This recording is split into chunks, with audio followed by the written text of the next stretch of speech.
another episode of random fuck ass shit with old Uncle Slade.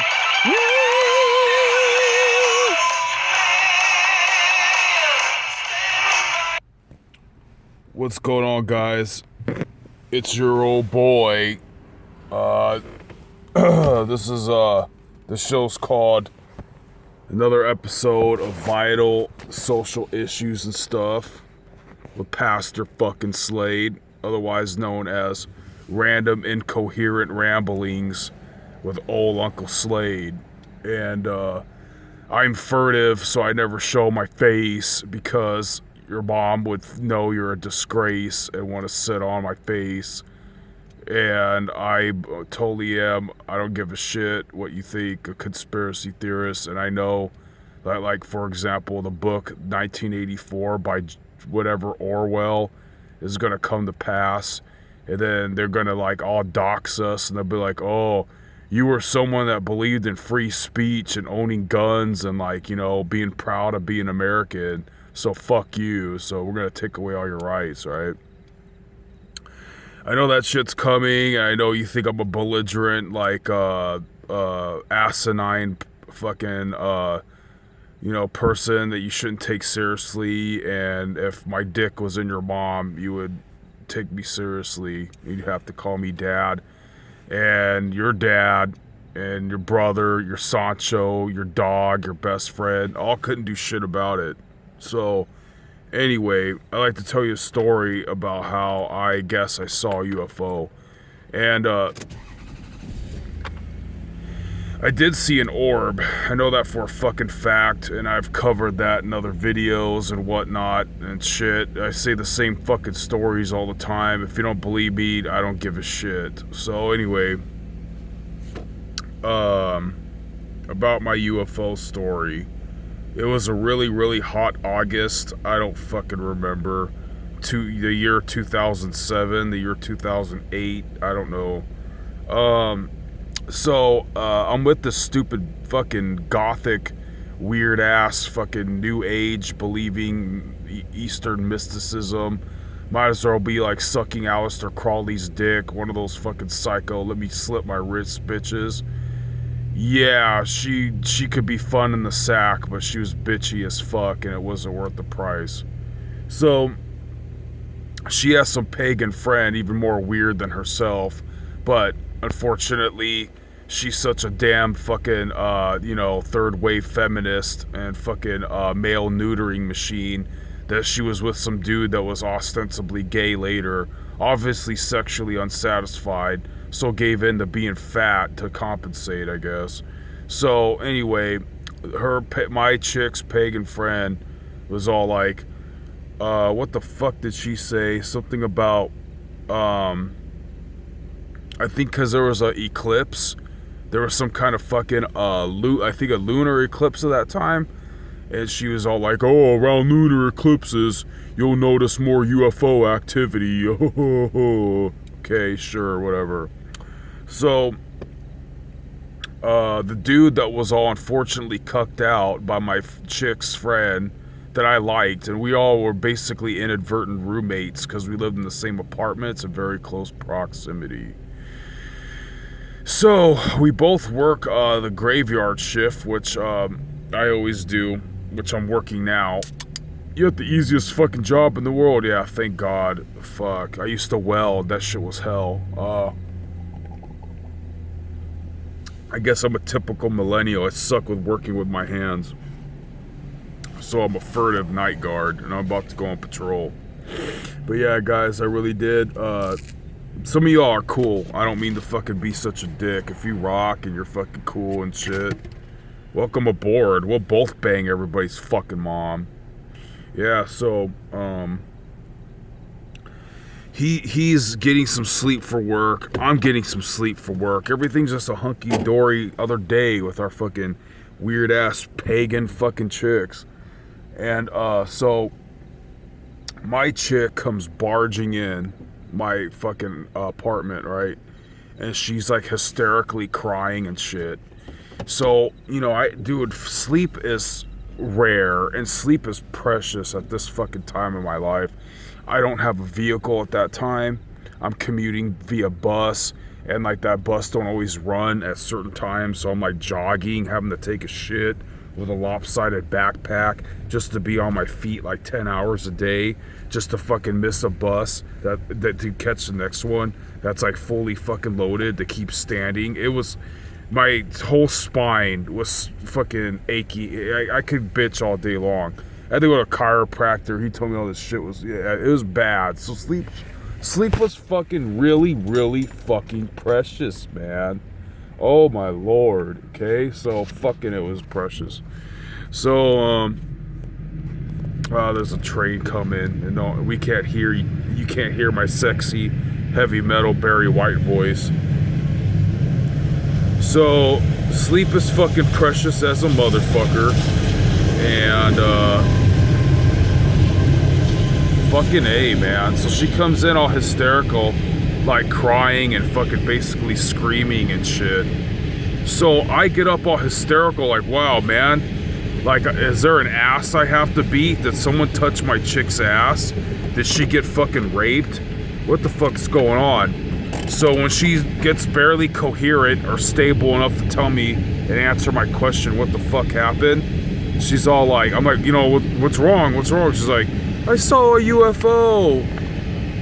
And I was about to give her a Stone Cold Steve Austin stunner. You know, I was about to fucking bust a smackdown or give her some kind of MMA incapacitating move right then and there so I could go back to bed with her dumb ass. And just like a sitcom,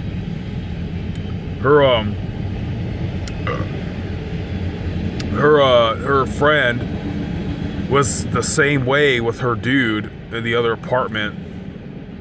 So me and him reluctantly like come together and try to surmise what the fuck happened. They saw a UFO. Okay, I'm getting to where I saw a UFO. She was saying like she saw some triangular UFO shoot some fucking thing like an egg on top of a fucking hill with like a red dot in the fucking middle of the I'm like, oh wow. But they were genuinely really fucking hysterical, whatever fucking acid or DMT trip they're fucking on this time, right? So me and him are just kind of like fuck our lives, right?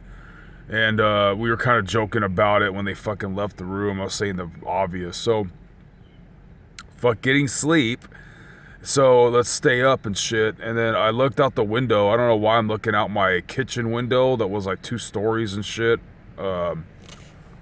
It's pretty high. It's technically 3 stories because it was all over a carport. And in the distance, I did see an odd like, you know when a plane is flying directly at you, like in the air, it looks kind of weird. Well, it looked like a white ball like rose up into the sky, waited there for a little bit, and then went and hovered above us. And then like usually commercial planes, they have like shit that glows. I mean, like flickering red and blue lights, right? Like commercial planes, yeah, I didn't have that. I gotta start hurting up because 9 minutes in, this shit only allows like 15 minutes. Yeah, so, and then we go to her, like, the pagan friend's, like, parents' house. And they have, like, a nice house, right? And I need fucking sleep. I don't know why I'm up. Fucking women don't know how hard life really is. They have it so fucking easy. So me and that dude's just there, like, oh, fuck our lives. We gotta go to work, like, in I don't know how many hours, you know? And, yeah, man, we did all witness like a fucking UFO, man. I don't know if it was a saucer. It was like a white plane or a white craft, and it seemed like whatever the fuck, it seemed like however far away it was in the air, it seemed like it was flying too low and too slow and too quiet. And then, I don't know if her dad, I don't know if they're pathological liars, but the chick's dad was supposedly saying that he was like, I don't know, military, or he was a fucking flyer of planes. I don't know. They had a nice house. Why? Maybe it was his hobby. Yeah, supposedly that's not an area or a line that commercial planes fly. He's just probably backing up his daughter, like, an enabler to his daughter's fucking madness. But yeah, that did seem like a fucking, some kind of fucking light in the sky. I mean, that could have been a plane, but why isn't there flickering lights like the red and blue lights I always see on every other commercial plane? Why did it seem like it wasn't that far up into the sky? And why if it's a plane and it's only that far up into the sky and it's not like, gonna land, why is it going that slow, and why isn't there no engine noise? Yeah, okay. That concludes my UFO other than the orb. To shorten up a story, my mother had passed away, I don't know how many days or weeks. And it was even around, I believe, the hospital that she passed away at. I was with my stepbrothers waiting to get a ride home from my so-called family. My dad's cool. But, they don't like me and shit. And I nudge them to look up, and they saw it too. Like, oh, they got quiet for a minute. There was an orb flying at a 45-degree angle. I want to say, like, from right to left. 45-degree angle. I think like going maybe toward the northwest. And like I really looked at that thing, and whatever the fuck it was, I couldn't tell if it was like hundreds of feet away or like only a couple meters, like so many meters in the air. And the same shit, if that was a balloon, it was the exact same color as the rest of the sky. It was like, I called it a molecule. I didn't even know what an orb was. Whatever, it was a floating thing, like a piece of the sky, and a perfectly round fucking the same color as the sky, floating very eerily slow in that 45-degree angle. And I don't think it was a windy day, but if that was a balloon, it absolutely did not change its trajectory at all. And to this day, that freaky instance, it really, I'm really convinced that that was like my mother passing away, saying goodbye. Pretty crazy. So anyway, that's this old man's tale of seeing a UFO. You guys keep on rocking in the free world. Say fuck yeah. Always uphold the First and Second Amendment. Vote libertarian and legalize everything, except for like people coming here and taking jobs and sending money back to their stupid indigenous native lands. And the American flag doesn't represent Republican or Democrat. It's supposed to axiomatically represent your right to do, believe, be, or believe anything you want without any repercussions, as long as it doesn't physically harm another person. Rock and roll.